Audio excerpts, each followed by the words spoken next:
Good afternoon, children. Today we will see some numericals based on Gibbs free energy.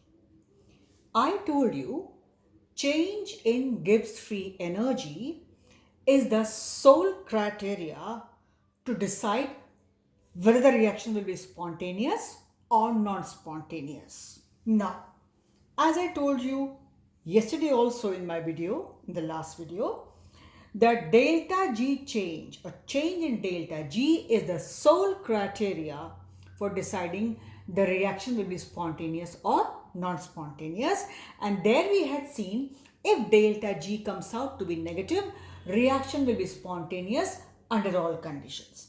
And if it is delta S positive, then reaction cannot take place in that direction. It will be non-spontaneous. No matter whatever conditions you create, it will be non-spontaneous.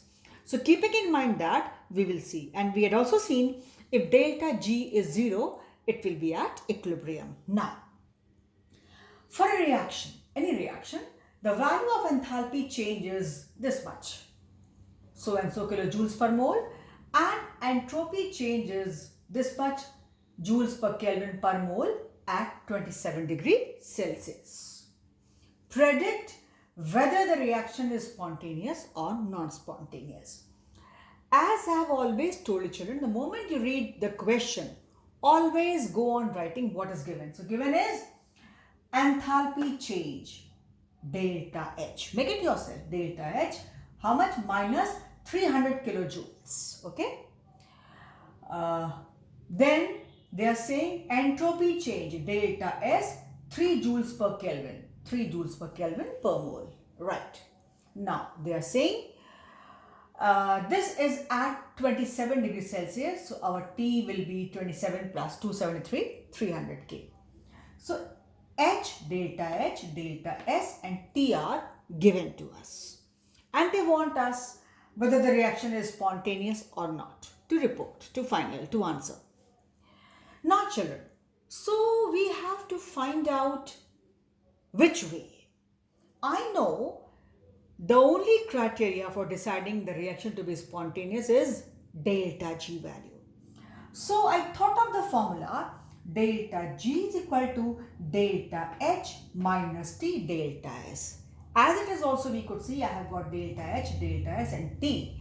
So what formula could be used? It will be this formula only. And besides, why this formula only? Because ultimately our aim was to calculate the value of delta G, change in Gibbs free energy.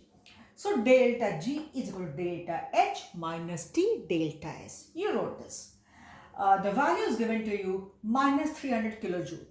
Now children, this is kilojoule and here it is joule. Can we put values like this? Certainly not. So either you convert this joule to your kilojoule or convert this kilojoule to joule. So this is easy for us.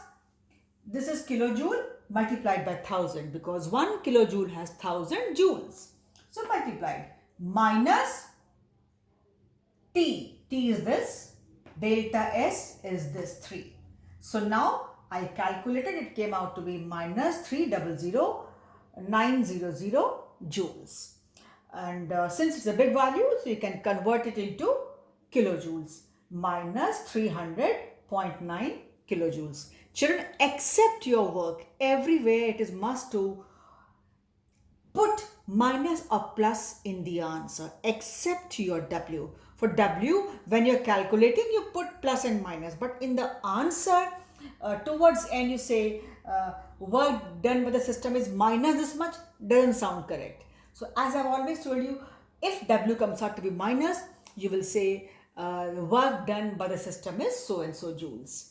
And if it is positive, you will say work done by the system on the system is not that much positive value, a plus 20 joules. No. Work done on the system is 20 joules. So plus and minus in case of work tell you the work is done on the system or by the system. So that is the only point where in the answer finally you don't write W in the answer. And it's, I mean, in the sense it should not sound incorrect, right? Because if you say System has done, the work has been done by system equal to minus 30 kilojoules. What is minus 30 kilojoules? That means less than 0? No. Minus 30 kilojoules means work has been done by the system. But when you put the value in the formula, delta E is equal to Q plus W or elsewhere, then of course you put plus and minus. This I told you number of times. But here, if you minus, just suppose forget to put minus, the whole answer goes wrong. So elsewhere till the end, minus has to be written.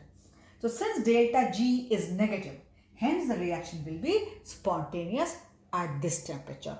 It is a must to mention at this temperature, because suppose you raise temperature or you reduce temperature, the value of delta G will change. Hence, here you finally get the answer along with the temperature, because here we have finally T delta S. When we had a specific value of T, then only it was delta G minus. Otherwise, the values can change. So, be very specific. Children, these questions are not tough, but I tell you, interconversion of values is difficult. Like here it was kilojoule and here it is joules. Similarly, one place it can be joules, one place it can be calories. We know 1 calorie is equal to 4.2 joule. I'm telling you this also. 1 calorie is equal to 4.2 joules in general. Otherwise, it is 4.199 taken that way. So it is there. Similarly, suppose you put the value of R anywhere, and R is 8.314 joules. Sorry. But elsewhere the other values are in calories. So please convert them in a proper scale so that you can finally go for the calculation. So these things you need to know, children. So I hope this numerical is clear to you, and why it is spontaneous, because delta G was negative. There was nothing in this question, children. Only thing was that there was a need to properly put the values. Here it is this much kilojoules and here it is just joules. That was the only thing to be seen and kept in mind. Otherwise, you yourself can see what was there. Of course, we have to remember that if it is minus, it will be spontaneous. So I hope this numerical is clear to you all, and this is all for this video. So I stop here for this video.